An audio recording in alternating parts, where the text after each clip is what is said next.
Vamos a compartir pantalla y pues vamos a hablar de este tema.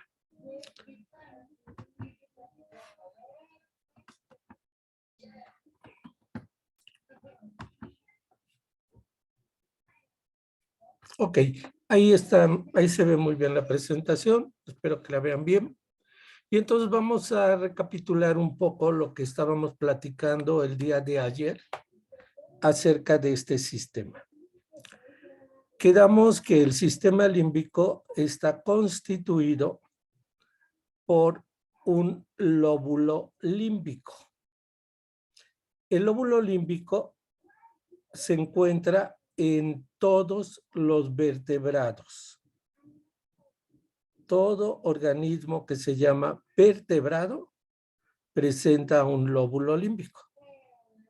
Y quedamos que ese lóbulo límbico es la corteza que va rodeando desde el rostrum o pico del cuerpo calloso, lo va rodeando hasta su rodete o esplenium.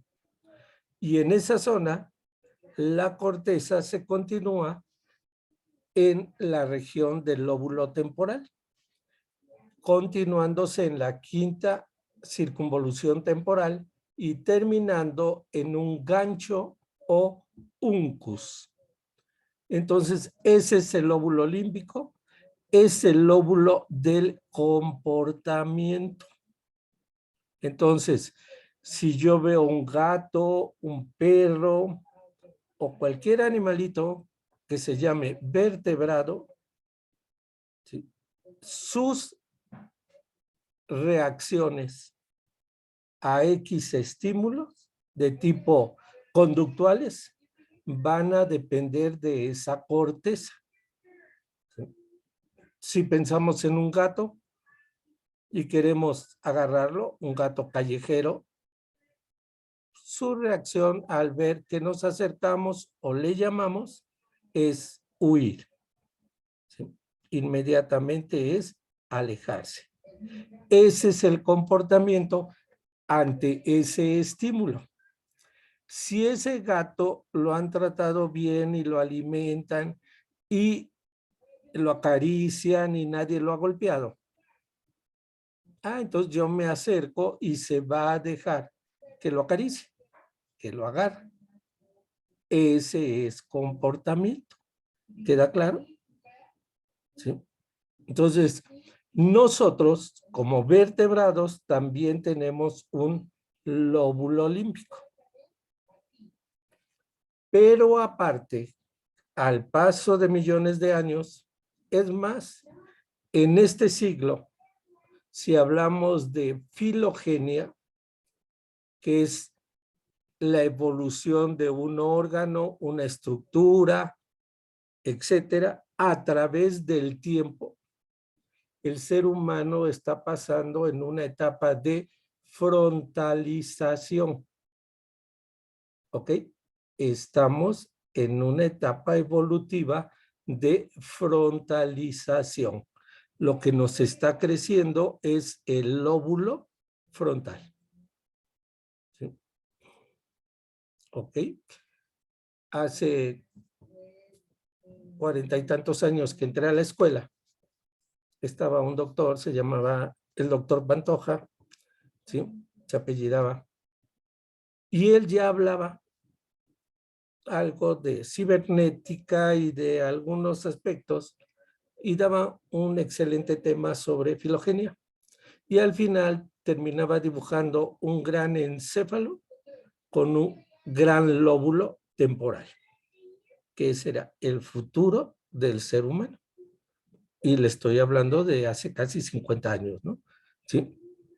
Entonces, seguimos en la etapa de frontalización.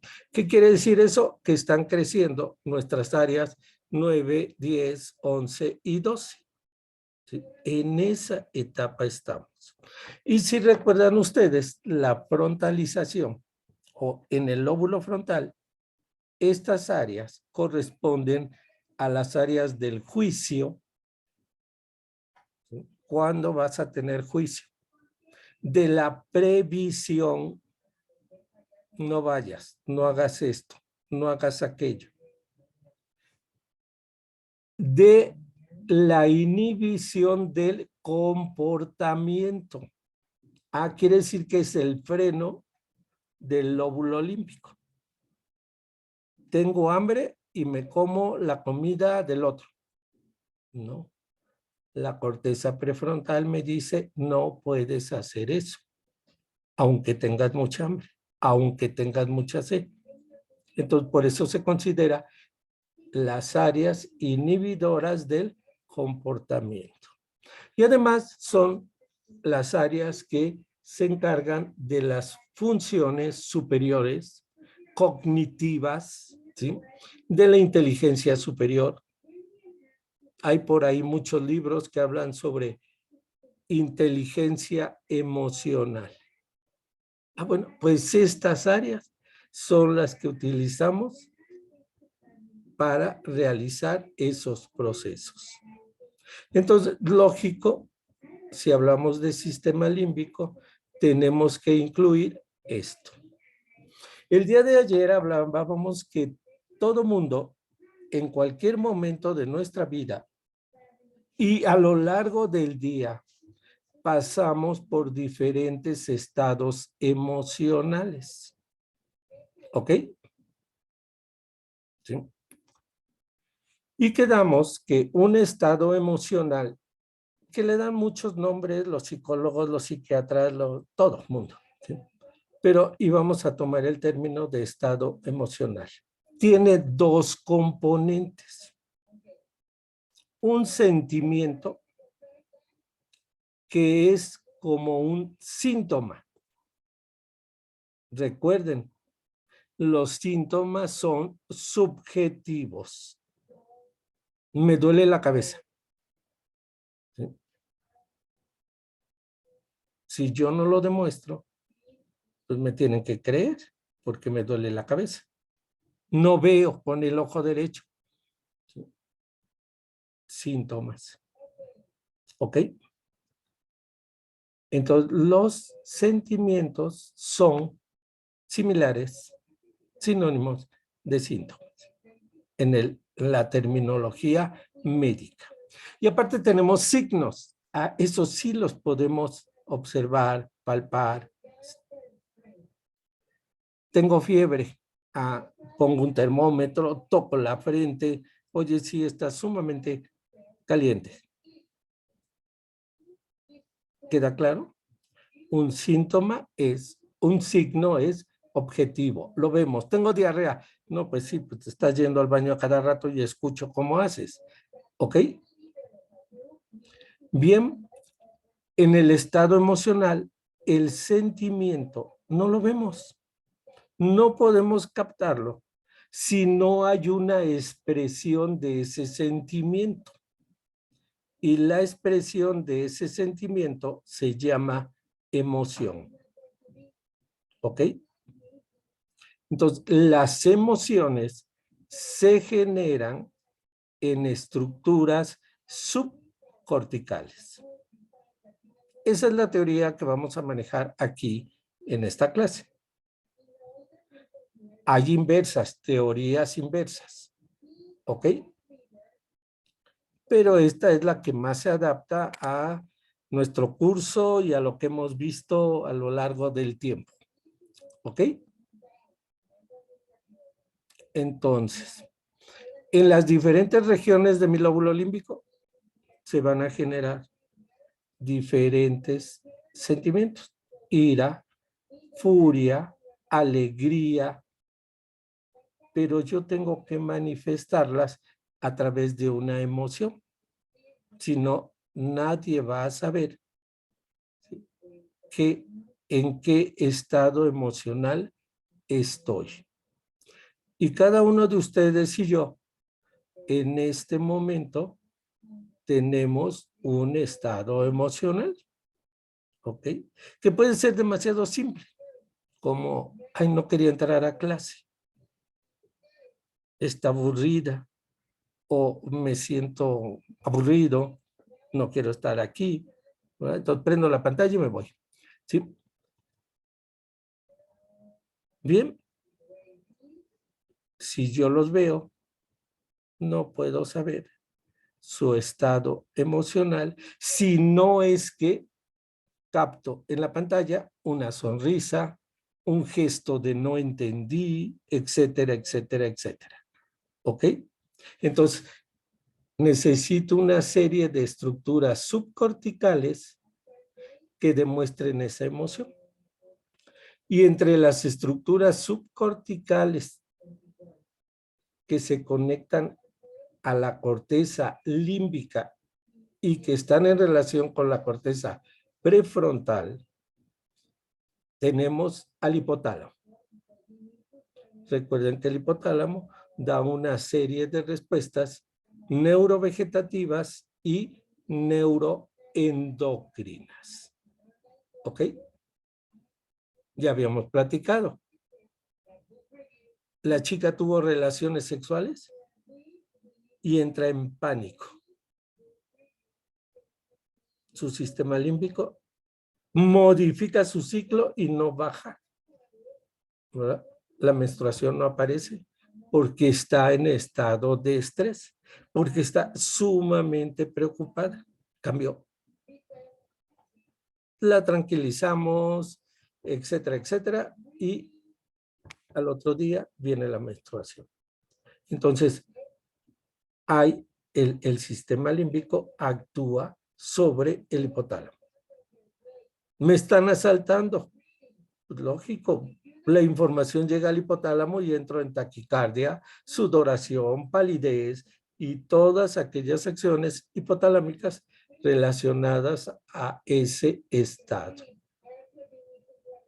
El núcleo amigdalino, habíamos hablado, como una estructura sumamente importante de este sistema límbico, que es subcortical.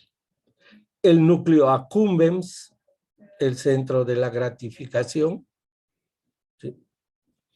El núcleo caudado y putamen son dos núcleos importantes que están en relación, son centros motores que están en relación con sistema límbico. No se diga la formación reticular.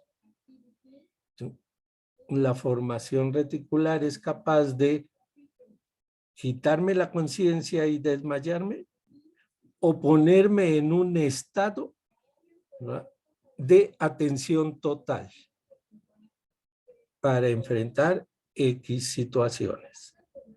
Bueno, esas son algunas estructuras subcorticales de las que se vale el sistema límbico para generar las respuestas de lo que vamos a llamar emoción.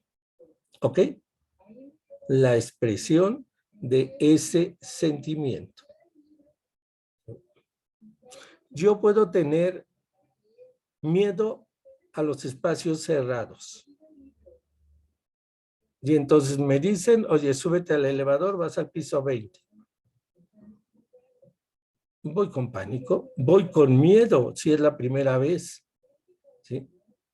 La corteza prefrontal me va a calmar un poquito y va a decir, oye, tranquilízate. Pero el lóbulo límbico, vía hipotálamo, si tocan mi corazón o ponen un estetoscopio, voy con taquicardia. Ha aumentado la frecuencia cardíaca. Probablemente aumentó la TA, la presión arterial. Y es una cuestión de nada. Una pequeña fobia que puedo controlar. Claro, hay pacientes que no las controlan. Y entonces entramos ya en planos más graves, ¿sí? Y a veces nos convertimos en psiquiátricos. ¿Ok?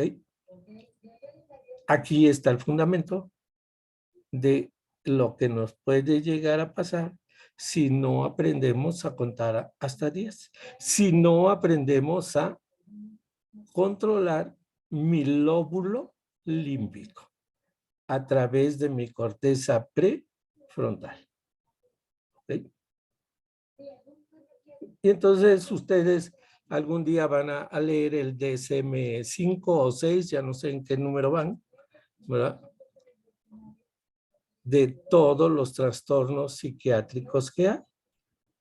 Y muchos se deben a mal funcionamiento de este sistema límbico. Es más, de hecho, por ahí voy a buscar y les voy a mandar el tema de personalidad. ¿Ok? Para que lo lean y sepan qué tipo de personalidad tiene cada uno de ustedes. ¿Ok? Lo van a leer y van a decir palomita, palomita, palomita, tache, y al final van a decir, ah, estoy ubicado aquí. En personalidad. No se vayan a que ya soy psiquiátrico y ya soy esquizofrénico, ya soy esto, ya soy... No. ¿Sí? Las personalidades tienen ciertas características. ¿Ok? Y solo ustedes pueden conocer. O claro, hay una serie de test que nos dicen que cómo es cada persona. Les voy a decir, hace muchos años, cuando estaba como subdirector y servicio social estaba dentro de esa subdirección, le hacíamos a todos los alumnos una prueba que se llama Minnesota y la hacía una psiquiatra. Y entonces, antes de que se fueran al internado y al servicio, tenían que hacer esa prueba para ver si no había ciertos aspectos de la personalidad del pasante, ¿sí?, que le pudieran causar problemas en el internado o en el servicio social. Y se detectaron muchos casos, ¿sí?, en los cuales sí había ciertos problemas. ¿Ok? Y en aquel entonces se platicaba para someter al pasante o al estudiante pues a una serie de pláticas o tratamientos si realmente se necesitaba. Y eso prevenía muchos problemas, sobre todo en servicio social. Entonces, a veces necesitamos la ayuda, ¿sí?, de estas personas. Bien, si ya quedó claro esto, entonces vamos a entrar al tema de sistema límbico. Aquí ven los componentes del estado emocional, ¿sí?, de la emoción, ¿sí?, que es la expresión del sentimiento y que es generada por estructuras subcorticales. Ya. Si yo les pregunto, oiga, ¿por qué produzco lágrimas? Pues porque alguien está estimulando a las glándulas lagrimales. ¿Y quién las está estimulando? Al núcleo salival superior. ¿Y por órdenes de quién? Probablemente de un hipotálamo. ¿Y ese hipotálamo por qué mandó esa orden? Pues porque quizás el lóbulo límbico se las está mandando al hipotálamo porque la persona está triste. ¿Ok? Entonces se establecen toda una serie de circuitos. Entonces quedamos que el sentimiento consciente, propio, consciente, yo. Yo soy el que sé cómo está. Está mediado por la corteza del cíngulo y la corteza prefrontal. Y la emoción, quedamos que estaba mediado por toda una serie de estructuras subcorticales. ¿Ok? Y aquí están los tres componentes básicos que ahorita los vamos a desglosar de mi sistema límbico. Iniciamos el día de ayer con el lóbulo límbico y decíamos que está formado por estas regiones: el área subcalloso, la circunvolución del cíngulo, el istmo, la circunvolución parahipocampal, el uncus y la formación hipocámpica. En esta formación hipocámpica está el hipocampo y otra serie de giros como el giro dentado y el subículo. Habíamos dicho que esta es el área subcallosa, ¿sí? Y que este es el giro parahipocampal y el uncus. Entonces, el lóbulo límbico va rodeando al cuerpo calloso, ¿sí? En la cara medial del lóbulo frontal, del lóbulo parietal, llega a la región posterior del cuerpo calloso y se mete al quinto giro temporal para terminar en el gancho o uncus. Y que estas regiones de este quinto giro básicamente tenían funciones olfatorias. Ahí es donde decimos huele a, porque capté un estímulo, ¿verdad? Y huele a quemado, ¿sí? Huele a pastel, huele a pollo, siempre es huele a tierra mojada, ¿sí? Y que ciertas conexiones que vienen del sistema olfatorio entran al lóbulo límbico por la estrella olfatoria anterior, incluso por la región olfatoria. Y veíamos aquí los componentes que están descritos en el cuadro anterior, el giro subcalloso, conteniendo aquí las áreas septales, la circunvolución del cíngulo, la corteza retroesplenial, está por detrás del esplenium o istmo, el giro parahipocampal y el uncus. ¿Ok? Quedamos que en el quinto giro temporal están dos estructuras sumamente importantes que son el hipocampo, que está metido en la prolongación inferior de el ventrículo lateral, la prolongación temporal. Allí está metido el hipocampo. Espero ahorita verlo. Y delante de él tengo al núcleo amigdalino. Dos centros subcorticales importantes del sistema límbico. Por eso decimos que las funciones, una de las funciones del sistema límbico es la memoria. Es la memoria. ¿Por quién? Por el hipocampo. Y decíamos que todas las áreas que están aquí alrededor de este lóbulo límbico, todas las áreas que vimos en hemisferios cerebrales, dan colaterales, se comunican con la corteza del cíngulo, con la corteza del lóbulo límbico. Entonces, cualquier estímulo, llámese como se llame, me puede generar un estado emocional. ¿Ok? Simples, estímulos demasiado simples. Una palabra puede generarme un estado emocional. ¿Ok? Estábamos viendo esto cuando suspendimos la clase y decíamos que aquí está el cuerpo calloso, que se quitó toda la corteza del lóbulo límbico o la corteza del cíngulo, donde se procesa todas las funciones de comportamiento, todas, ¿sí? Y que por debajo de ella había cables, sustancia blanca, que forman el cíngulo y que este cíngulo recibe información, aquí lo ven, de todas las áreas corticales, tanto de la cara medial como de la cara dorso medial. Entonces, nada se le escapa al sistema límbico.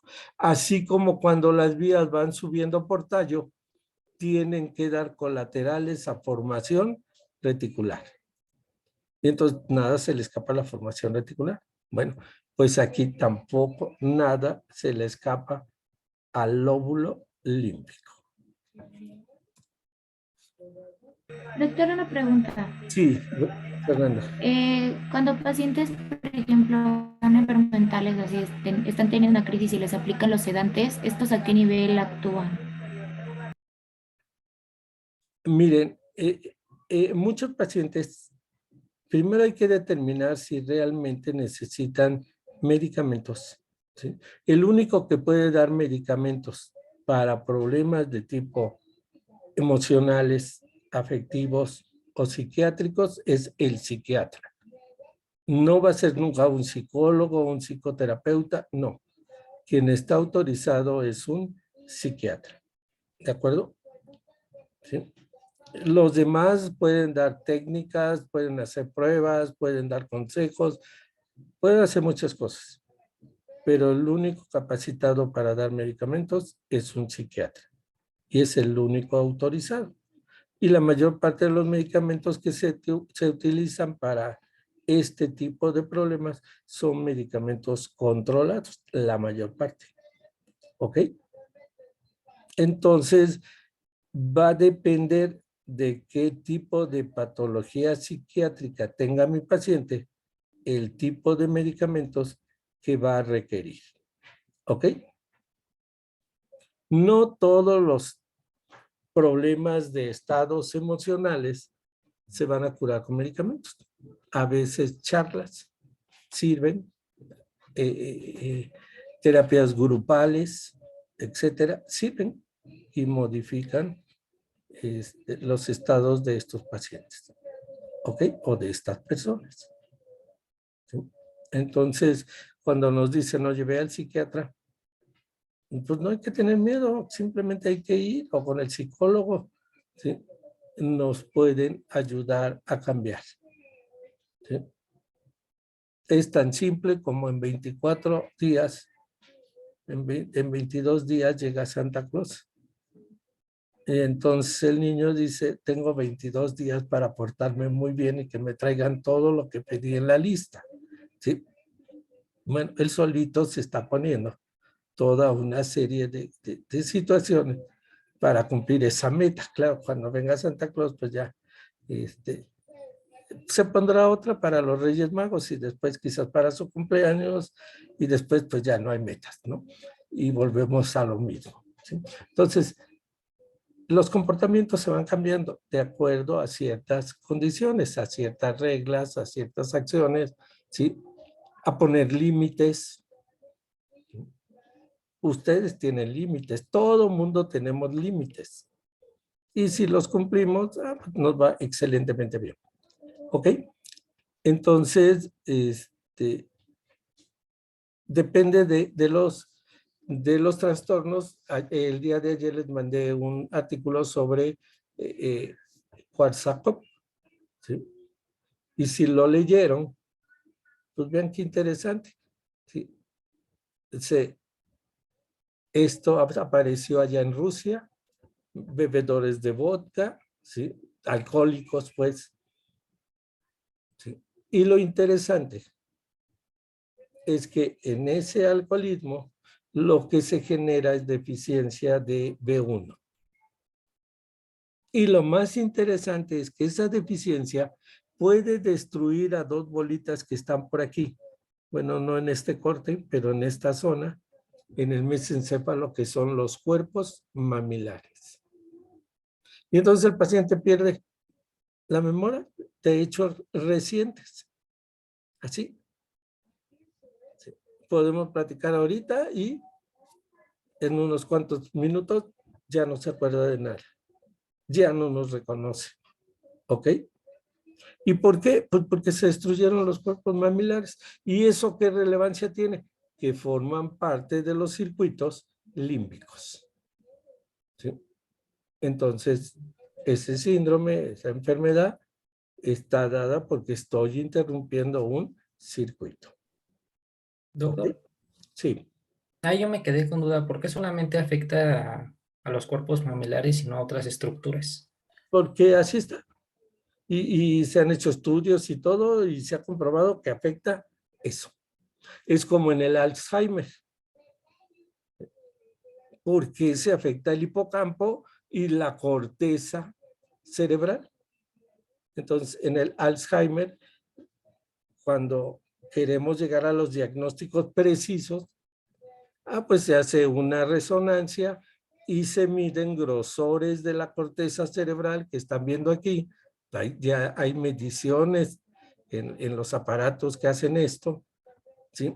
Entonces se hacen las mediciones en hipocampo. Aquí ven hipocampo, se ve la estructura y bueno, si vemos alteraciones, pues ya al paciente se le diagnostica como un paciente con Alzheimer. Si se lesionan los cuerpos mamilares, si tiene los antecedentes de alcoholismo y probablemente falta esta vitamina, ¿sí? Pues son cuerpos mamilares. Y así, acuérdense que hemos visto a lo largo del curso, ¿verdad? Lesiono el núcleo subtalámico de Luis y ¿qué pasa? Hemivalismo. Lesiono la sustancia negra y ¿qué pasa? Parkinson. ¿Ok? Y claro, hay infinidad de enfermedades demenciales.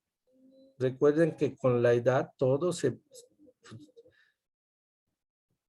va gastando, ¿sí? Todo se va alterando. Y entonces, pues cuando llegamos a la tercera edad, dependiendo de la vida que tuvimos, dependiendo de qué hemos hecho, ¿verdad? Estos procesos pues se pueden presentar. Y entonces entramos en demencias. Hay otros procesos metabólicos sumamente importantes, por ejemplo, problemas renales, problemas en diabetes que también nos conducen a trastornos de estos sistemas. ¿Ok? Y entramos en esos procesos. ¿Ok? De hecho, les voy a decir algo que ya en la actualidad se está haciendo, es que hay una subespecialidad en la cual el psiquiatra también hace neurología o el neurólogo hace psiquiatría, ¿sí? Y entonces, pues ya es un súper especialista que puede establecer si el problema realmente es psiquiátrico funcional por X situación o realmente es un problema orgánico que me está generando ese problema. ¿Ok? Entonces, si alguien quiere irse por ese camino, es una especialidad interesante la psiquiatría. Recuerden que todo psiquiatra debe tener un psiquiatra atrás, ¿sí? Ese es el único punto. ¿Sí? Porque luego ven cada cosa que al final terminan psiquiátricos, ¿sí?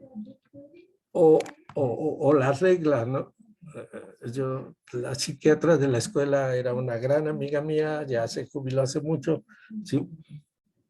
Y luego en broma le decía, oiga, ¿puede darme sesiones de terapia? ¿Cómo cree? La regla número 1 es nunca a un amigo, ¿sí? Y es cierto, nunca a un familiar, nunca, porque ya los conocen y entonces van a entrar muchas situaciones que no van a poder dar un diagnóstico preciso o adecuado. ¿Sí? Bien, entonces aquí ven el lóbulo límbico, aquí lo ven muy bien, la corteza límbica de un hemisferio y del otro hemisferio.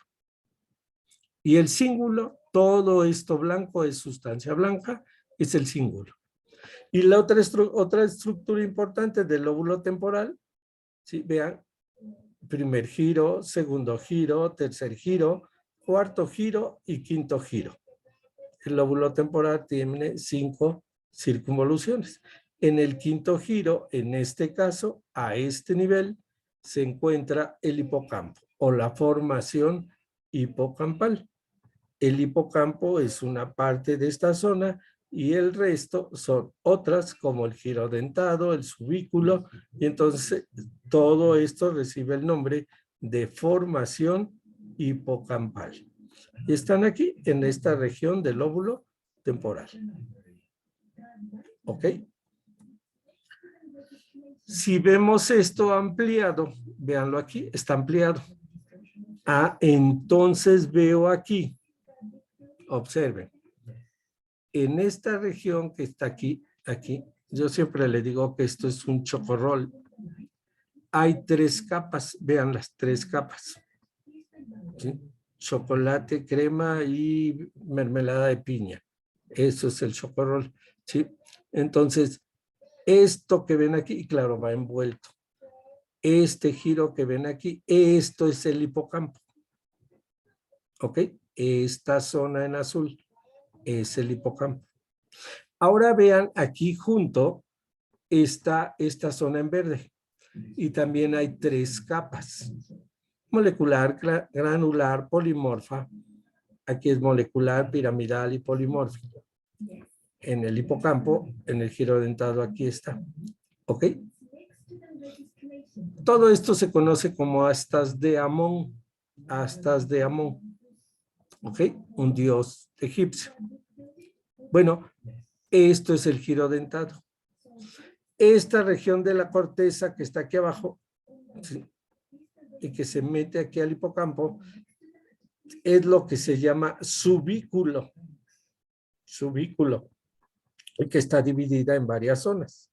Subículo. Y más hacia abajo, vean la corteza entorrinal, olfatoria, que manda sus neuronas al hipocampo. ¿Se acuerdan que había una conexión sumamente importante de la corteza entorrinal que capta el olfato, un olor característico, y me activa el hipocampo y me voy? ¿Sí? Oye, te estoy hablando. Es que me quedé pensando en varias cosas. ¿Sí? Me fui. ¿Por qué? Pues porque el hipocampo empieza a jalar información y me voy a un recuerdo. Un hecho curioso, por ejemplo, es en la rabia. En la rabia, el virus de la rabia se va al giro dentado. Aquí llegan los virus, les fascinan las neuronas de esta zona. Se le llaman astas de Amón. Se va ahí, a esta zona. ¿Sí? Específicamente a ellas. Y ahí destruye a las neuronas porque se tiene que replicar. Y entonces aparecen algo que se llaman cuerpos de Negri. ¿Sí? Entonces sucede que un día, ¿verdad? Vamos caminando y un perro, ¿sí?, muerde al hijo, ¿sí? Y el padre es tan agresivo y todo que agarra al perro, lo mata, ¿verdad? ¿Sí? Porque está enojadísimo. Bueno, pues ese padre tiene que llevar al perro para que le hagan una autopsia y que busquen en esta zona los cuerpos de Negri para ver si estaba rabioso o no y poderle poner la vacuna al hijo. O, en su defecto, ¿sí?, no es tan agresivo, ok, pues ya fue un accidente, etcétera, ¿sí? Hay que vigilar a ese perro 10 días.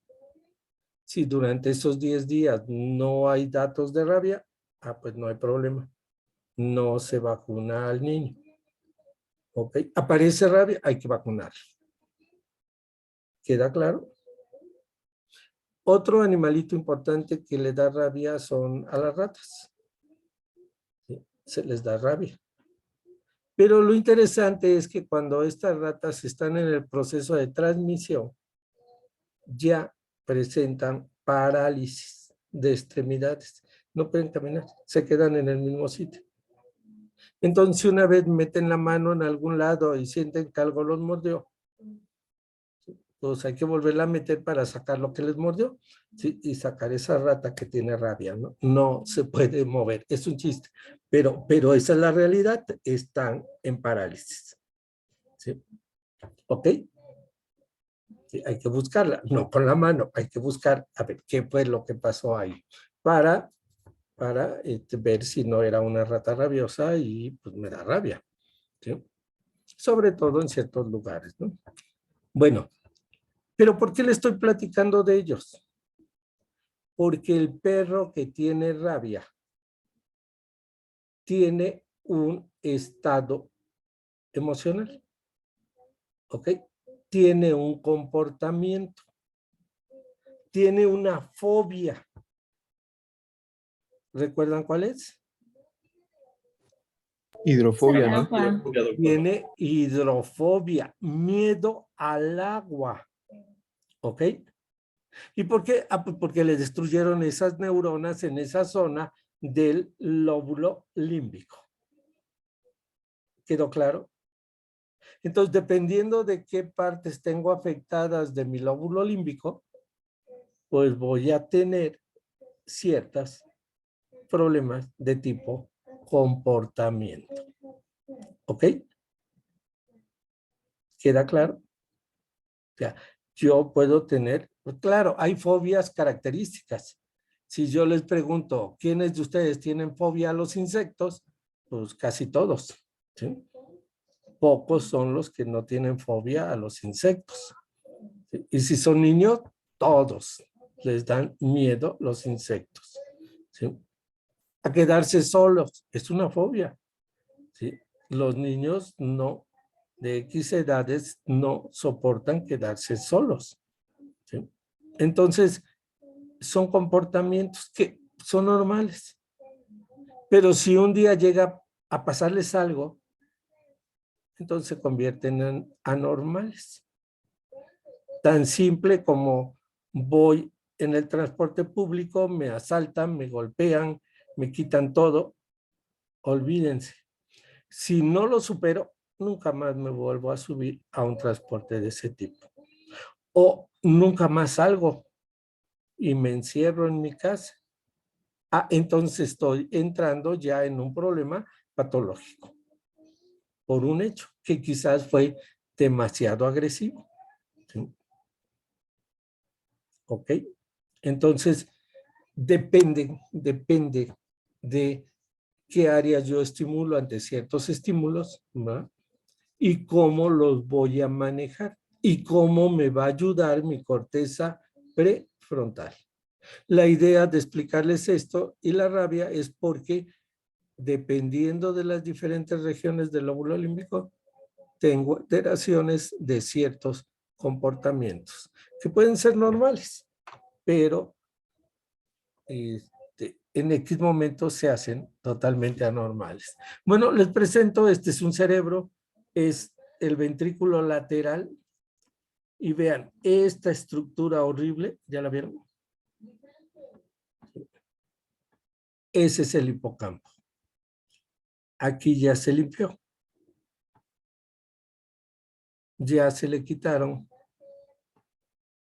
todas las estructuras vasculares, los plexos coroideos, y entonces esta forma normal que ustedes ven aquí es el hipocampo. Es la parte de su cerebro que jala toda la información para que podamos recordar algo, que se utiliza mucho en los exámenes, ¿sí? Que se utiliza mucho en muchas cosas. Ese es su hipocampo. Espero nunca lo olviden. Está, vean, dentro de la prolongación temporal de los ventrículos laterales. Aquí lo ven. Este es el hipocampo. ¿Ok? Junto a él, vean la fimbria del hipocampo. A un ladito de él, la circunvolución dentada que platicábamos. Y todas estas estructuras dan axones que forman aquí este gran cable. Este gran cable, ¿verdad? Es el trígono o fornix, que tiene, ¿verdad?, sus brazos o pilares posteriores, su cuerpo, ¿verdad?, el cuerpo del fornix, y luego las columnas anteriores del fornix, que van a terminar en los cuerpos mamilares. ¿Ok? Entonces vean la secuencia. Hipocampo, girodentado, ¿sí? Fornix o trígono, y termino en cuerpos mamilares. Estamos estableciendo un circuito. Por supuesto, muchas de los axones que vienen aquí se cruzan al otro lado, aquí, y entonces aquí aparece la comisura del fornix o trígono. ¿Ok? Entonces, esta es una disección de esa región. Aquí lo veo. Vean el hipocampo, el fornix. Vean aquí las fibras que se cruzan, la comisura, el cuerpo del fornix, donde se unen y luego se separan en columnas anteriores que van a terminar a los cuerpos mamilares. Este es el hipocampo, vean, rodeado de los plexos coroideos, por eso ese aspecto tan feo aquí, porque lo que estoy viendo son plexos coroideos que están cubriendo al hipocampo. ¿Ok? Por supuesto, este hipocampo va a mandar información a muchísimos centros. Entonces, ustedes van a ver en la presentación algunas diapositivas donde pueden ver conexiones aferentes y eferentes de estos centros nerviosos. Por ejemplo, si aquí yo veo la formación hipocampal, esto es la formación hipocampal. Habíamos quedado giro dentado, hipocampo y subículo. Aquí los tengo. Y entonces yo puedo decir, a ver, ¿a dónde mando información la formación hipocampal? Vía fornix la envío a esta estructura que se llama cuerpo mamilar. La envío al núcleo anterior del tálamo. La envío al hipotálamo. La envío, vean, al núcleo accumbens y a los núcleos septales. ¿Sí? Por supuesto, ustedes no se van a aprender todas las conexiones, ¿sí?, de cada uno de estos núcleos. Son sumamente complejas. Pero sí tener una idea. ¿Qué hace el hipocampo? Manda información primero a cuerpos mamilares. Y los cuerpos mamilares forman parte del hipotálamo. Entonces va al hipotálamo. Puede mandar información al núcleo anterior del tálamo, que es límbico, o al núcleo dorsomedial, que recuerden, manda información a la corteza prefrontal. ¿Se acuerdan? El núcleo dorsomedial establece conexiones importantes con la corteza prefrontal, el Pepe Grillo. ¿Ok? ¿De dónde recibe información? Pues también va a recibir de muchos lados, de la corteza, de todas las regiones corticales, ¿sí? Por eso hablamos de fibras córtico-hipocampales, ¿sí? ¿Qué cenaste anoche? Para seguir con el ejemplo. Pues jalo de la vía visual, jalo de la vía del tacto y la presión, jalo de todos lados. Y entonces aquí me imagino todo lo que cené anoche. El aspecto que tenía, la temperatura, la forma, etc. Y todo eso es información que está llegando al hipocampo. Entonces, aquí engloban todo, ¿sí? Y puedo recibir información del cíngulo. Vean, el cíngulo me regresa la información al hipocampo. Yo la mando por el fornix a muchas estructuras y estas estructuras, ¿a dónde la mandan? Al cíngulo. Y el cíngulo, ¿qué hace? Me la regresa. ¿Ok? Y entonces, aquí las observo. Vean la formación hipocampal. Aquí se ve muy bien. La fimbria, ¿verdad?, el fornix, y cómo voy a ir a las diferentes regiones que acabamos de mencionar, ¿verdad? Oye, fíjate que sacaste 10.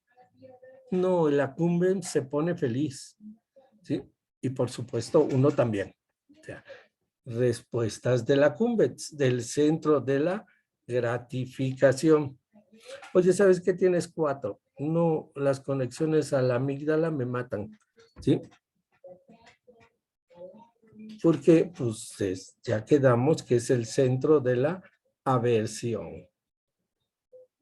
Bueno, estas estructuras subcorticales son las que van a generar los estados que conocemos como emoción o las respuestas a esos sentimientos. Ya les dije, si ustedes se meten a internet y no a artículos muy especializados, todo el mundo va a manejar igual sentimiento y emoción. ¿Sí? Pero debemos tener cuidado con eso. ¿Ok? ¿Sí?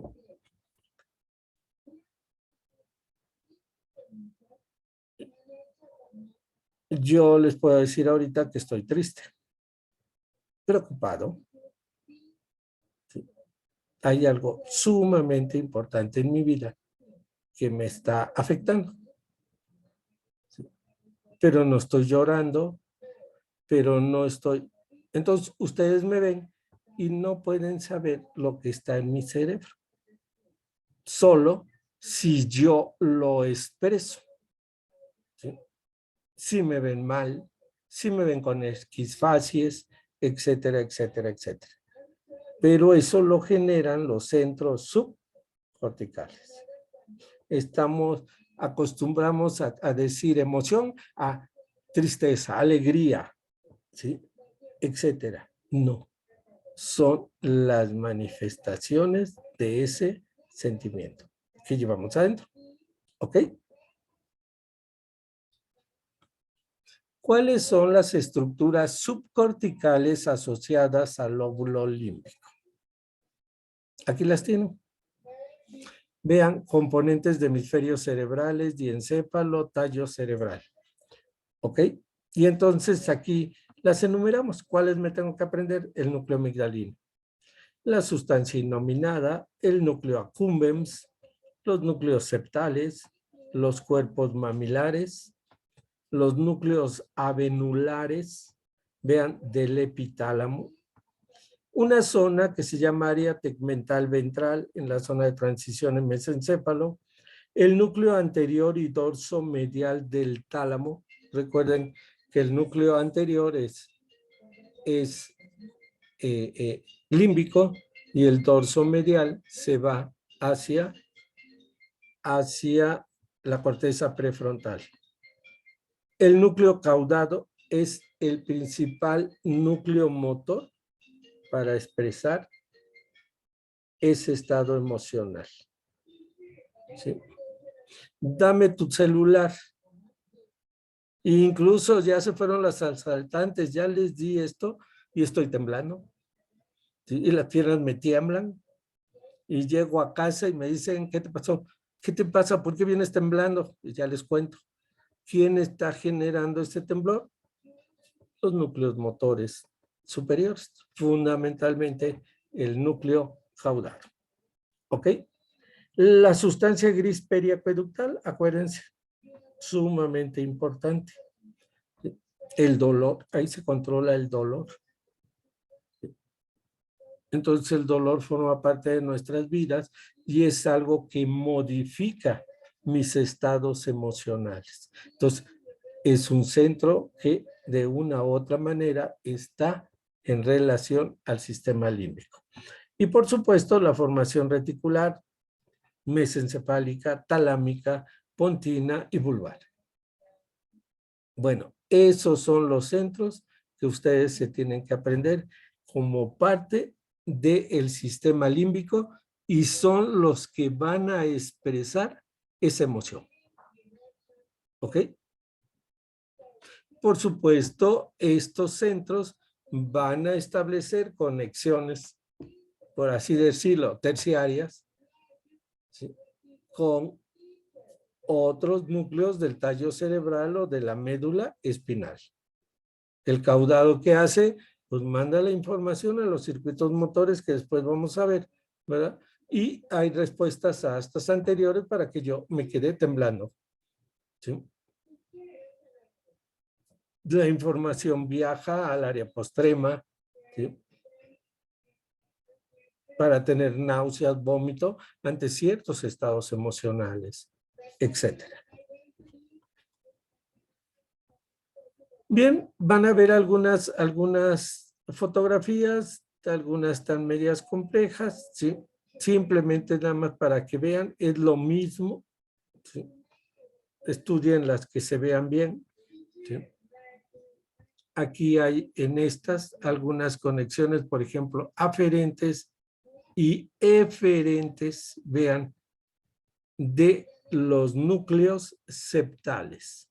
Los núcleos septales son sumamente importantes, se supone que en el septum lucidum, a un lado de el giro subcalloso, en esta parte del pico o rostrum del cuerpo calloso, y vean que establecen infinidad de conexiones, tanto aferentes como eferentes. ¿Ok? Nada más es para que vean que voy a todos lados. Vean, ventromedial del hipotálamo. Ah, es el centro de la saciedad. ¿Sí? Al área hipotalámica lateral, el centro del hambre. ¿Sí? Entonces, los circuitos límbicos, ¿sí? Ante ciertas situaciones, pues, se me va el hambre. O empezamos comedores compulsivos, ya nada importa, solo la comida. Y empezamos a comer y a comer y a comer y a comer. Me dijeron gordo y entonces dejo de comer. Y entro en anorexia nerviosa. ¿Sí? Claro, estoy hablando de extremos. ¿Qué pasó? Se están alterando ciertos circuitos, ¿verdad?, de comportamiento. Y entonces la idea es para que vean que pues, establezco conexiones con infinidad de centros subcorticales. ¿Ok? Hace mucho tiempo, Papez fue el que generó un circuito, ¿sí?, ante la sociedad médica, en aquel entonces, y presentó su proyecto del circuito de las emociones. ¿Ok? Ya vieron ustedes que son infinidad de centros. Entonces no podemos decir que este es el circuito para la emoción, para nada. Eran los inicios del aprendizaje de esto. ¿Qué es el circuito de Papez? ¿En qué consistía? Vean, la información llegaba al subículo, ¿se acuerdan? Está en el giro parahipocampal, en la formación hipocámpica. Y de ahí pasábamos al fornix, el fornix a los cuerpos mamilares. Los cuerpos mamilares a través del fascículo mamilotalámico lleva la información al núcleo anterior del tálamo. Fibras tálamo-corticales llevan la información a la corteza del cíngulo, o sea, a la corteza del lóbulo límbico. Y el cíngulo, pues regresa la información a la corteza entorrinal, al hipocampo y nuevamente al subículo. Y entonces se establecía ese circuito. ¿Ok? ¿Sí? Fue el circuito básico para el inicio de pues tratar de explicar las emociones. ¿Ok? Y pues aquí lo pueden ustedes generar. ¿Sí? Aquí está el subículo. Y entonces lo siguen. ¿Eh? Me voy al fornix, ¿sí? Del fornix, ¿a dónde me voy? A los cuerpos mamilares. Luego las fibras mamilotalámicas, fascículo mamilotalámico, al núcleo anterior del tálamo. Y luego este núcleo anterior del tálamo, ¿qué hace? Pues manda la información al cíngulo. ¿Y el cíngulo a dónde lo manda? Pues al giro parahipocampal, al hipocampo, al giro dentado y nuevamente al subículo. Entonces, ese fue el circuito de Papez. Y así explicaba los circuitos de la emoción. Yo les mandé un artículo sobre circuitos de la emoción. Entonces, vuélvanlo a leer, por favor. Le van a entender mucho mejor. ¿Ok? Esto es exactamente lo mismo, lo pueden seguir desde el Haynes, ¿sí? Y aquí vienen toda una serie de cuestiones que ustedes pueden leer, si gustan. El complejo amigdalino, o sea, el núcleo amigdalino, es un centro importante. Por ahí hay un artículo de el miedo, ¿verdad? Si gustan se los mando. Tiene que ver mucho con el núcleo amigdalino, si les gusta leer, ¿sí? Se le llama complejo amigdalino, está formado por dos grandes grupos celulares. El grupo basolateral, que básicamente es límbico, y el grupo córtico-medial, que es olfatorio. ¿Ok? Ahí se procesa el olfato. Y en la otra porción se procesan los aspectos conductuales, ¿sí? De comportamiento. Y bueno, ustedes ven aquí que cada una de estas regiones envía fibras a diferentes regiones. ¿Cuáles? Tálamo, corteza prefrontal, corteza del cíngulo y parahipocampal, lóbulo temporal, lóbulo de la ínsula subícula. Conexiones aferentes de el córtico medial es olfato. Pues vean que recibe información de hipotálamo, de tálamo, de los núcleos septales y sobre todo de la vía olfatoria. Entonces, estas son las aferencias, lo que llega al complejo amigdalino. ¿Qué es el complejo amigdalino? Este.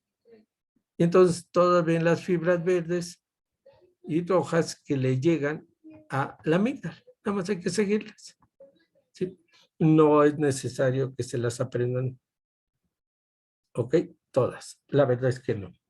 Este es otro cuadro sumamente interesante de aferencias y eferencias. Está en el libro de Netter, ¿sí? De los núcleos, vean, núcleos córtico-mediales, por eso se habla de complejo córtico-medial. Habla de un núcleo central y de núcleos vasolaterales. ¿Por qué se los pongo? Porque realmente los circuitos límbicos son sumamente complejos. Nos falta mucho, muchísimo para entender esto, ¿ok? Les voy a enseñar un libro que acabo de comprar.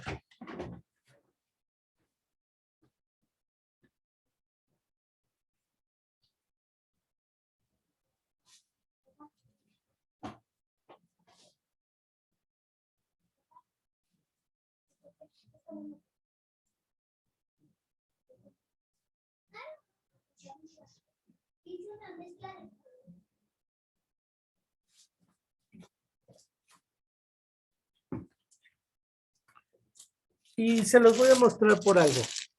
No es comercial.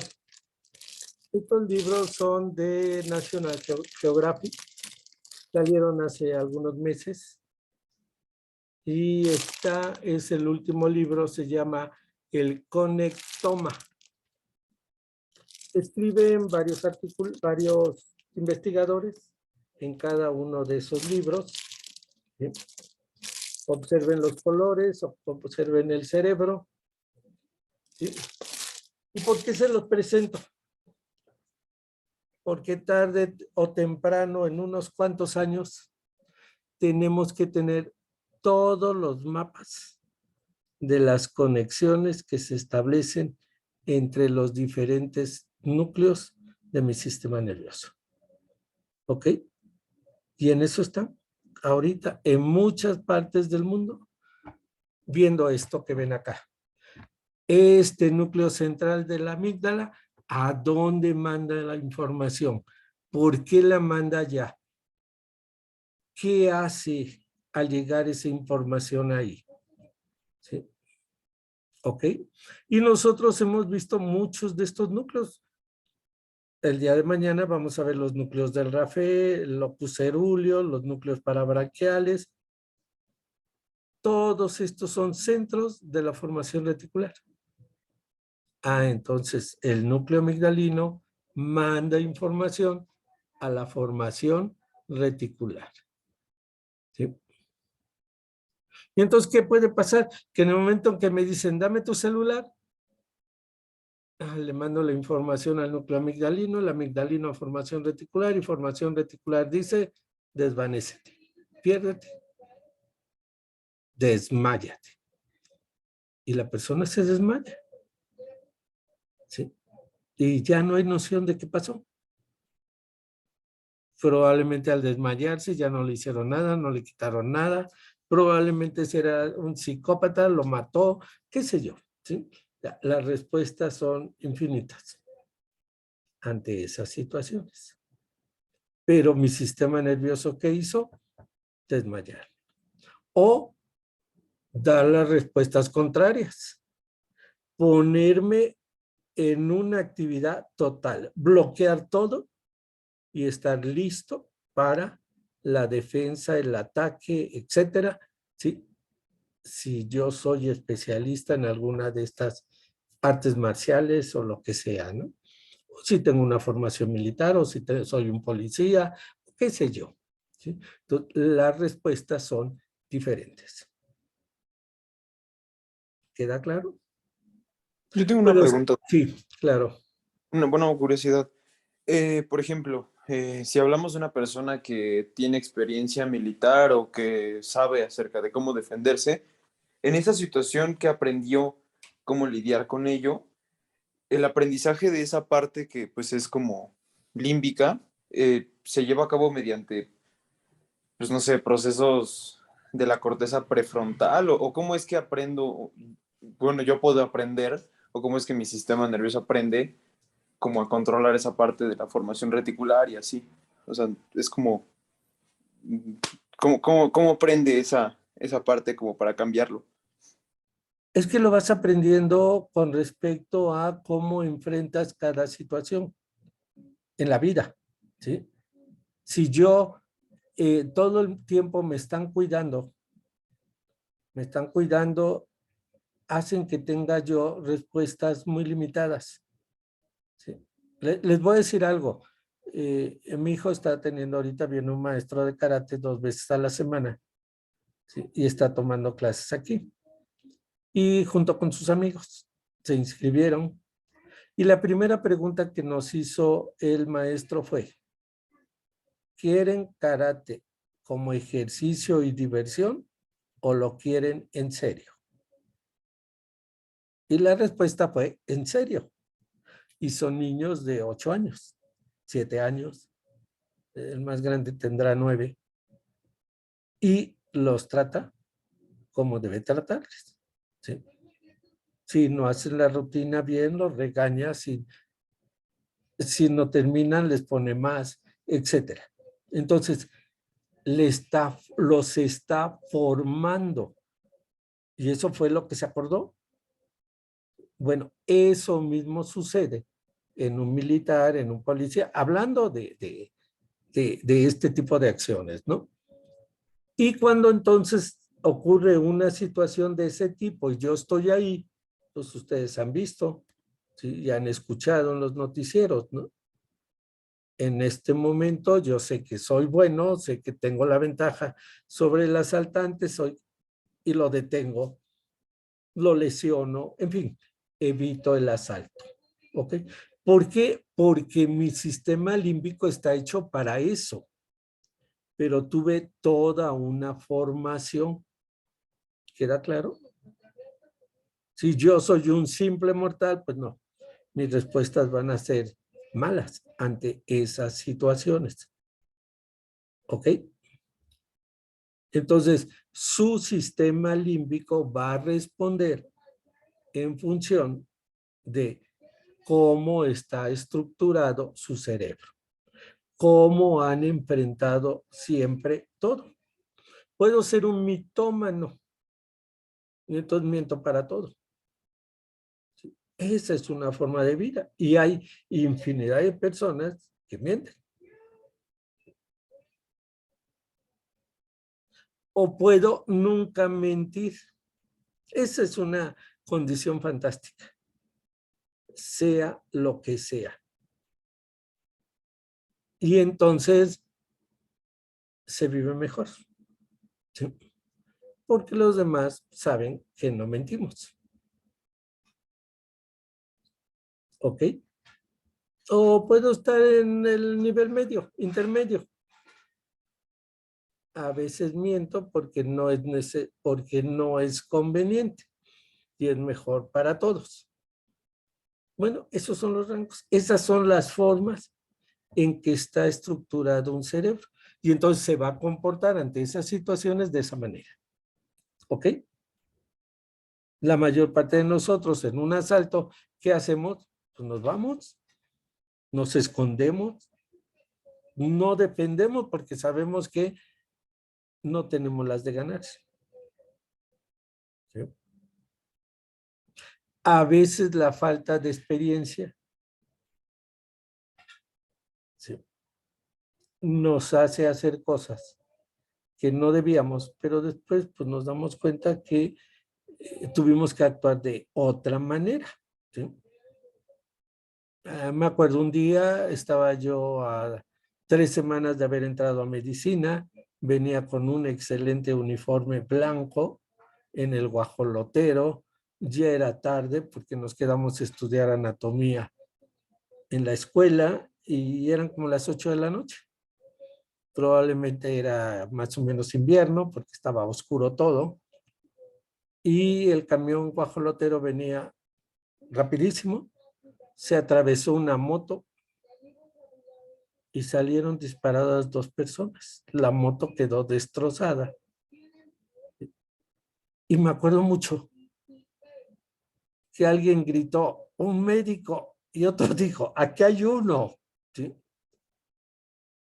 ¿Saben lo que se siente en ese momento? Y no hay teléfonos celulares, no existía nada. ¿Sí?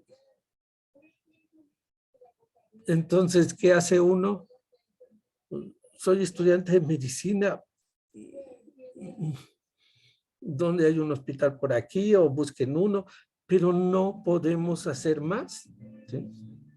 Esa fue una experiencia horrible que me obligó a entrar de socorrista, porque definitivamente fue un gran trauma. ¿Sí? El vestir un uniforme blanco, encontrarme en esta situación, ¿sí?, y no saber hacer nada. Meses después tuve la oportunidad, me metí de socorrista en la Cruz Roja y empecé a aprender muchas otras cosas. ¿Sí? Bueno, eso hace que cambie uno, si es que realmente queremos cambiar. Entonces, por eso les digo que sus sistemas nerviosos van a depender de qué información tengan, de cómo manejen las diferentes situaciones. ¿Ok? Bien. No es tan importante que se aprendan todas estas conexiones, simplemente que se aprendan los centros que forman parte del sistema límbico. ¿Qué tractos me voy a aprender? ¿Qué cables son importantes en este circuito? Bueno, ya vimos el primero, el cíngulo, el conjunto de cables que está por debajo de la corteza del lóbulo límbico, vital, porque comunica la corteza límbica con todas las áreas corticales. La siguiente es el fórnix, que sale de la formación hipocampal y se va a las regiones anteriores del cerebro, fundamentalmente a los cuerpos mamilares. ¿Ok? Ya quedamos que la destrucción de esos cuerpos mamilares por falta de vitamina B1 me produce el síndrome de Korsakoff, sobre todo en alcohólicos. El fascículo mamilotalámico, la conexión entre los cuerpos mamilares y el núcleo anterior del tálamo. Hay otras cables que no hemos mencionado mucho, como es la estría terminal, la estría medular del tálamo, ¿sí? El fascículo avénulo interpeduncular viene de la vénula del epitálamo, ¿sí? Y establece conexiones en la región mesencefálica. La vía amígdalo-fuga ventral es un gran cable que sale de la amígdala y se va a muchos centros. Hay un fascículo telencefálico medial, el alveus, que está dentro de la formación hipocampal, la fimbria del fornix, que son los pilares posteriores, por supuesto la vía olfatoria, ¿sí? Es la que lleva información a esa corteza límbica, la comisura hipocampal y una serie de vías serotoninérgicas y adrenérgicas que provienen de el locus cerúleos en el piso del cuarto ventrículo y de los núcleos del RAFE que vamos a ver en formación reticular. ¿Ok? Entonces, algunos de estos fascículos, por favor, apréndanselos. Se los van a preguntar. ¿Cuáles? Los más importantes. ¿Sí? Si yo me pongo a desglosar ahí, los que vimos. Cíngulo, fornix, fascículo mamilotalámico. ¿Ok? Son los más importantes. Aquí están algunos de los que les mencionaba hace un rato, ¿verdad? Por ejemplo, la estría medular del tálamo. ¿Qué hace? Comunica núcleos septales con núcleos avenulares. O sea, núcleos del pico del cuerpo calloso con los núcleos avenulares que son del epitálamo en la región posterior. ¿Sí? Vean aquí el fascículo avénulo interpeduncular, núcleos avenulares del epitálamo, ¿verdad? Con el núcleo interpeduncular, ¿sí? Con la sustancia gris periacueductal, o sea, con regiones del mesencéfalo. Fascículo telencefálico medial, por aquí los ven, viaja a través del área hipotalámica lateral y comunica en ambos sentidos la región septal e hipotalámica con los núcleos del tallo cerebral. Observen esta imagen. Aquí están las estructuras subcorticales que acabamos de mencionar. La amígdala, los núcleos septales, el hipotálamo, ¿sí? Los núcleos avenulares, el cuerpo mamilar, el núcleo anterior del tálamo, ¿ok? Los centros que ya vimos. ¿Y qué es lo que hacen ellos? Cuando reciben una información, la van a mandar a través de una serie de fascículos descendentes, por ejemplo, hipotálamo. Hablamos de él. Fascículo longitudinal dorsal. ¿Se acuerdan? Y lo vamos a ver en neurovegetativo. El hipotálamo manda órdenes a tallo, sobre todo a tallo, ¿sí? A través del fascículo longitudinal medial.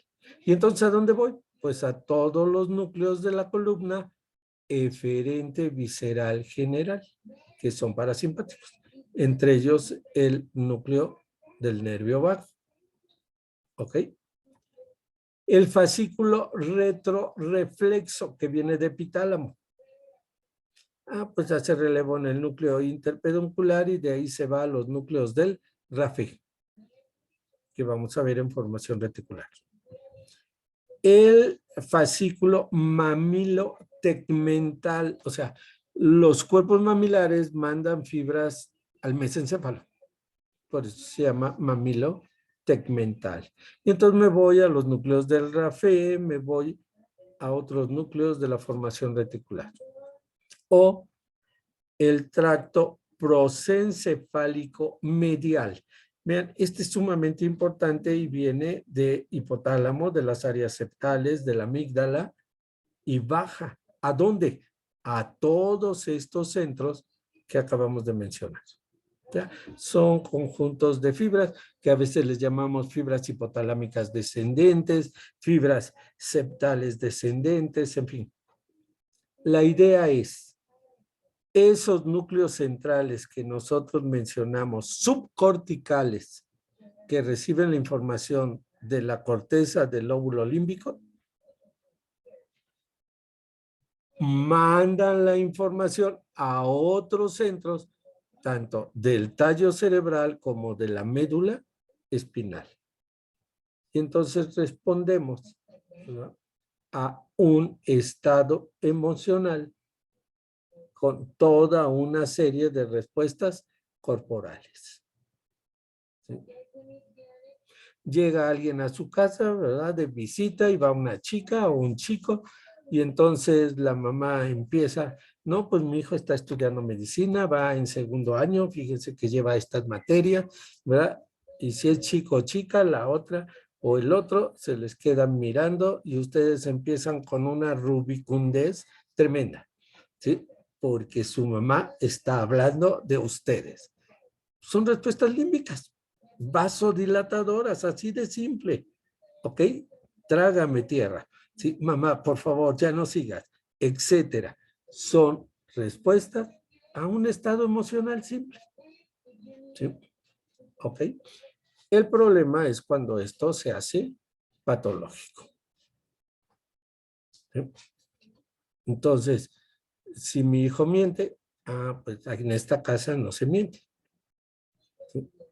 Y entonces empezamos a educar un cerebro para que no entre en patologías importantes. ¿Ok? ¿Queda claro?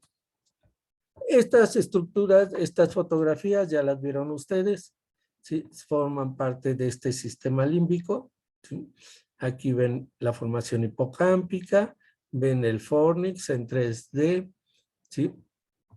Y así como los vieron allá en el laboratorio.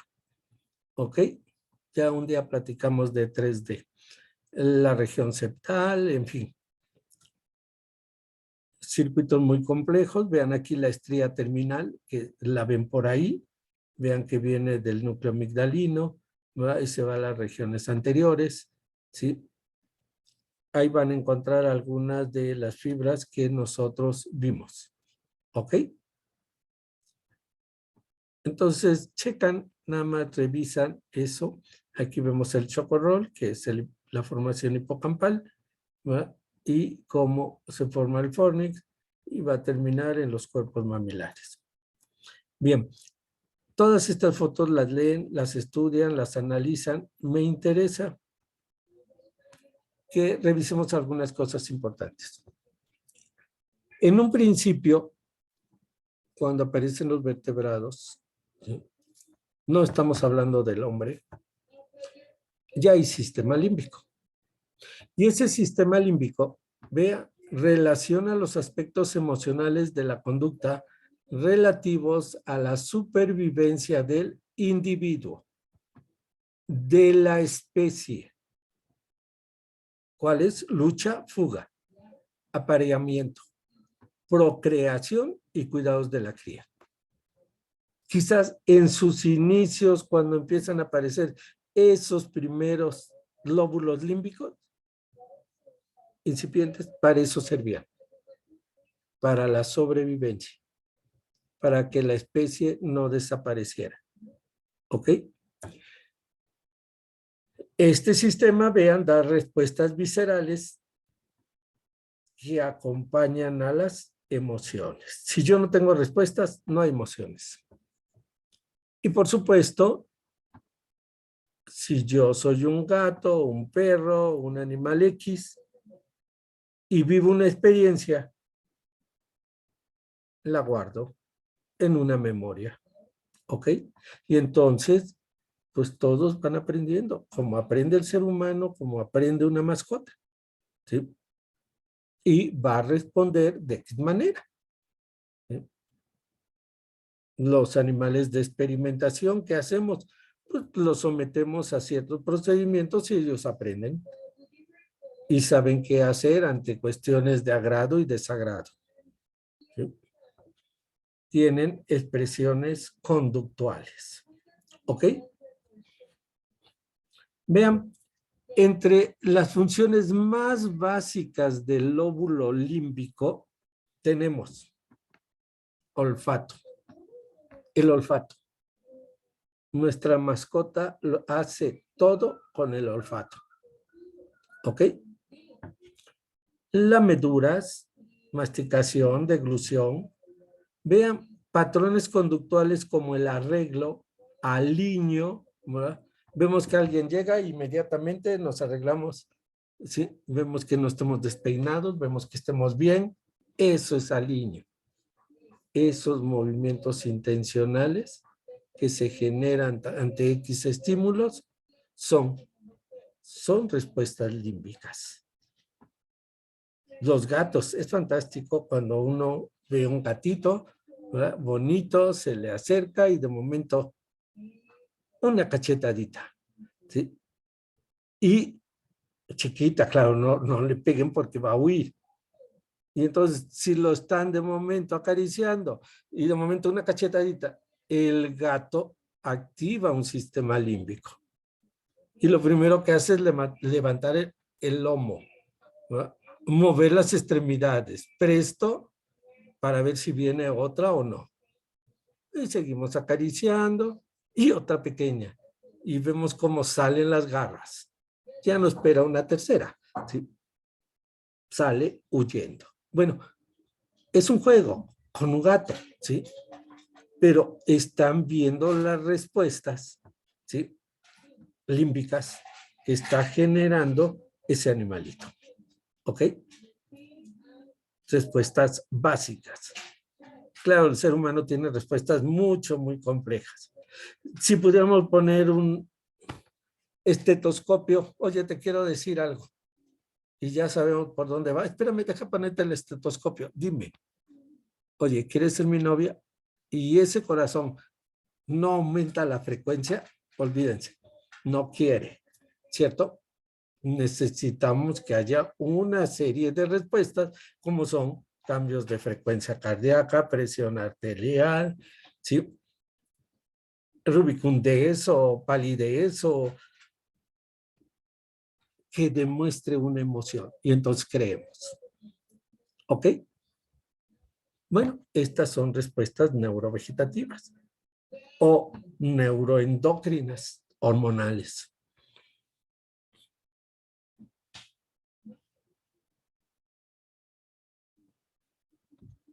Bien, ¿queda claro? Aquí pueden seguir leyendo algunos sentimientos emocionales. Hay muchos. ¿Sí? Temor, furia, muchas relacionadas con el aspecto sexual. ¿Sí?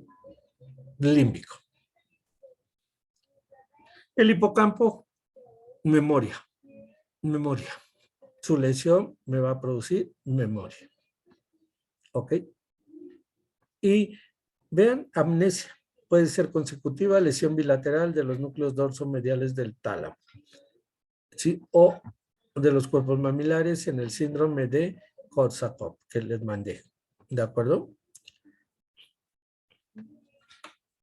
Leen eso. ¿Sí? Y vean esto último. Lesiones bilaterales amplias del hipocampo parecen estar asociadas con una profunda perturbación de la memoria para hechos recientes. Y entonces hay apatía, indiferencia y pérdida de la iniciativa.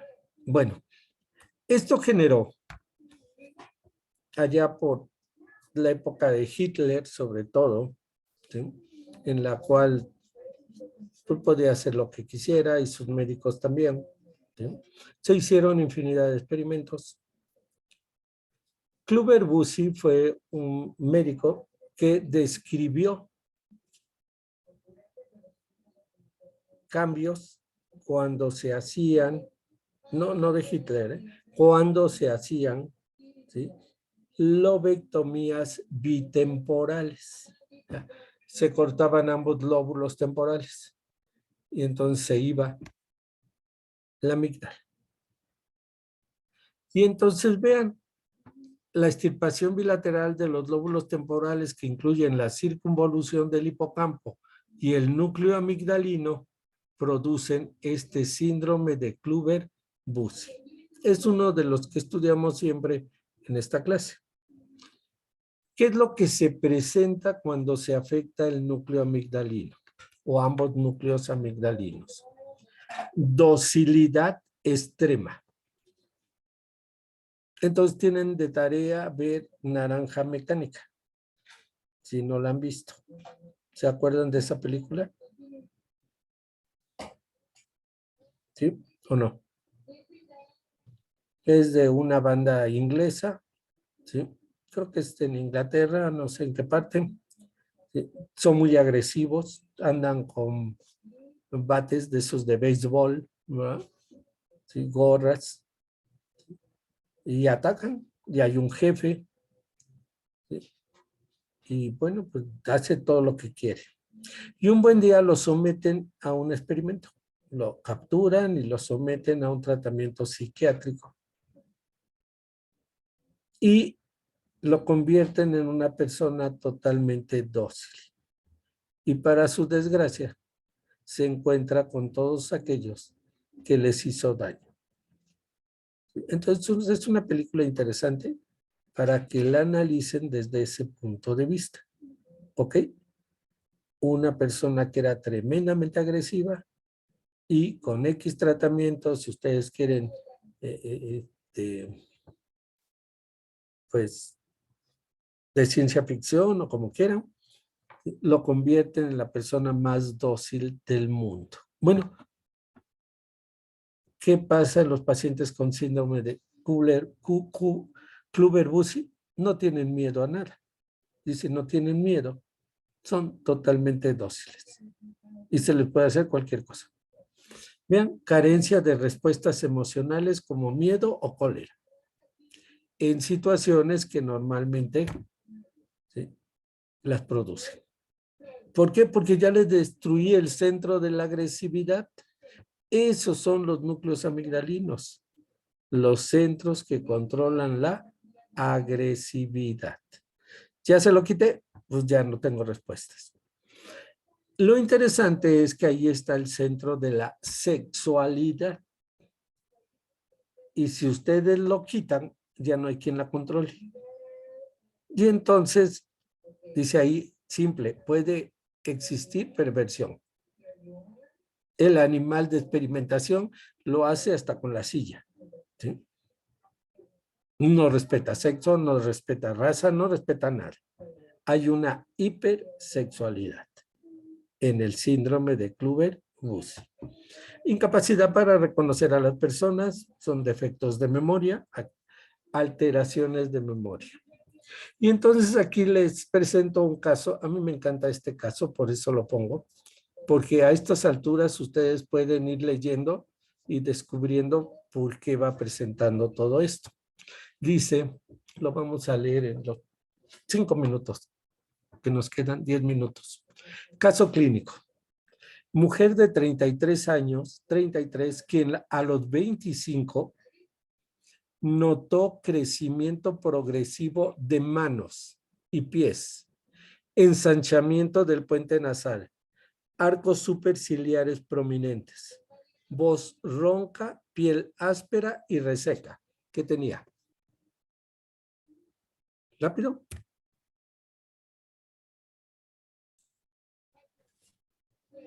Tumor en la hipófisis. Un tumor en la apófisis a expensas de ¿La hormona del crecimiento? hormona del crecimiento. ¿Queda claro? Ok.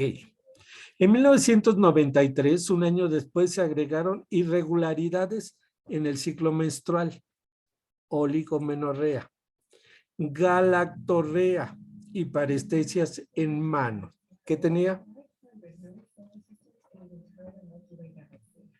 Rápidamente.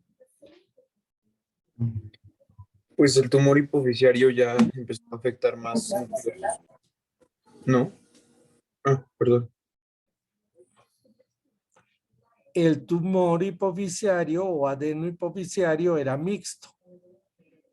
por un lado estaba afectando las células, estaban aumentando las células productoras de hormona del crecimiento y por el otro lado aumentando la producción de hormona lactogénica. Por eso va a tener galactorrea. ¿Queda claro? Entonces, hay tumores mixtos. En 1994 se presentó cefalea diaria de tipo pulsátil, de intensidad moderada y de predominio en la región frontoparietal. ¿Por qué tenía cefalea?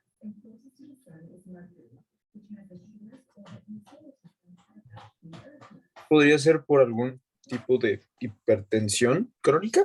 No lo sé. Por aumento de masa intracraneal. ¿O no? ¿Aumento de presión? Podría ser esa la causa. ¿Ok? La idea es ir pensando qué puede pasar. Por lo anterior acudió a un centro hospitalario donde se le diagnosticó macroadenoma hipofisiario productor de hormona de crecimiento y prolactina. Se realizó recepción parcial del tumor mediante abordaje subfrontal derecho. Sin embargo, la paciente persistió con los síntomas y se manejó con bromocriptina. Generalmente eso se da cuando las personas empiezan a tener niveles altos de prolactina y con eso muchos se controlan y no llegan a generar un gran tumor. En este caso ya se había operado y entonces se le da bromocriptina sin presentar respuesta adecuada. En noviembre de 1996, han pasado 4 años, notó disminución de agudeza visual, fotofobia y bioquímicamente persistió con aumento de ambas hormonas, por lo que fue referida a la institución. A su ingreso en marzo de 1997 se le realizó resonancia magnética que reportó macroadenoma hipofisiario con extensión supracelular y luxación del quiasma óptico. A la campimetría que presentó,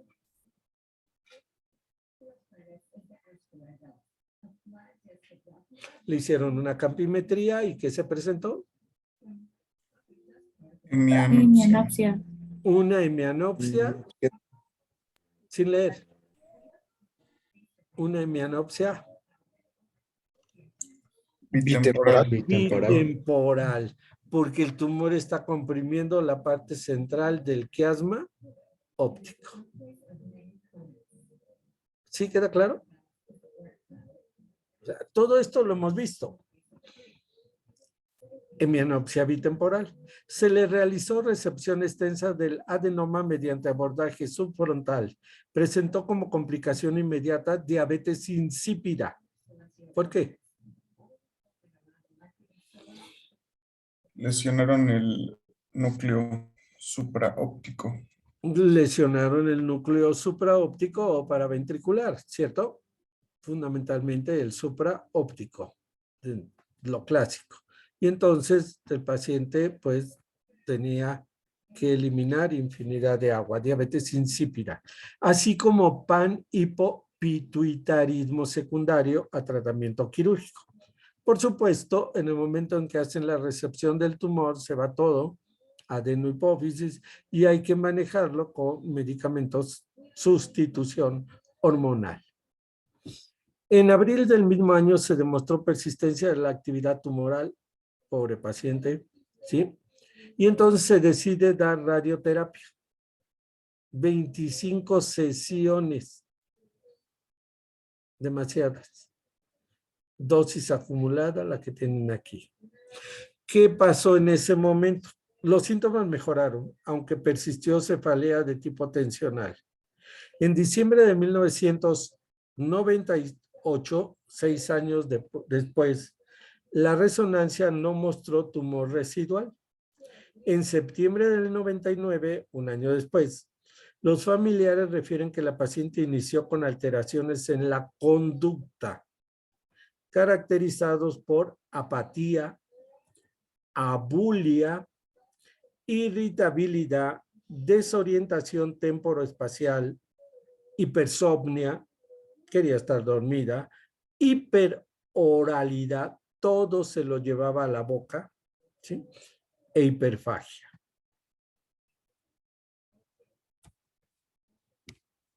En noviembre de 1999 se exacerban los síntomas, incluso llegó agitación psicomotriz y pérdida del estado de alerta, por lo cual lo llevan a urgencias, al hospital, se le realiza tomografía computarizada y muestra lesión en región temporal izquierda de 4 por 3 centímetros con presencia de edema perilesional y efecto de masa. La imagen era sugestiva de tumor primario del sistema nervioso, sin poder descartar lesión por radionecrosis. Lo que hizo la radioterapia es destruir ambas regiones temporales. Durante la misma no se observó lesión tumoral, pero a nivel del lóbulo temporal se observó tejido cerebral amarillento friable. Se hace una topectomía temporal izquierda. El reporte histopatológico fue compatible con lesión asociada a radionecrosis, con gliosis reactiva, acuérdense de los astrocitos, ¿sí? No hay evidencia de células tumorales. La egresan, ¿sí? Continúan dándole tratamiento, etcétera, ¿sí? Pero pues nunca desaparecieron su sintomatología, ¿ok? Se le realizaron evaluaciones neuropsicológicas, ¿sí? Y se encontraron las siguientes alteraciones: desorientación en las 3 esferas y fallas significativas en la concentración, trastornos en la esfera amnésica, en especial en el proceso de evocación, y signos clínicos como contaminaciones y confabulaciones, ¿sí? Una confabulación es, por ejemplo, en un alcohólico crónico, el borrachito del pueblo, que ha tomado demasiado y llega a casa gritando: cierren la puerta porque el diablo viene atrás de mí y me quiere llevar. Eso es una confabulación. Decremento en la fluidez del lenguaje y en la comprensión de enunciados complejos. Y por último, también se observaron alteraciones en la autorregulación de movimientos con ambas manos, ¿sí? Por lo que las respuestas secuenciales alternas y opuestas presentaron fallas significativas, alteraciones motoras importantes, y dice: en la actualidad la paciente continúa con apatía, abulia, bradipsiquia, alteraciones de la memoria reciente, hipersomnia, hiperoralidad e hiperfagia. Eso es el síndrome de Kluver-Bucy, en el cual se lesiona el lóbulo temporal, el núcleo amigdalino, y se presentan este tipo de situaciones. Si ustedes lo buscan, buscan síndrome de Kluver-Bucy, hay muchos casos que pueden encontrar. Este me gusta porque empieza con problemas de tipo diencefálico que ya vimos, ¿sí? Esto nada más es para recordarles, es un esquema, vean, síndrome de Kluver-Bucy. Aquí está el núcleo amigdalino, lesión aquí, ¿ok? Si tengo aquí, vean, alteraciones de la memoria y de la conducta, furor, rabia, desorientación espacial, retraimiento social, incontinencia, ¿sí? Y si afectamos la corteza prefrontal con respecto al lóbulo límbico, puedo tener violencia, conducta de utilización, síndrome obsesivo compulsivo y muchos más. ¿Ok? La patología es inmensa en la lesión del sistema límbico. Hasta aquí vamos a dejar la clase. Voy a dejar de compartir.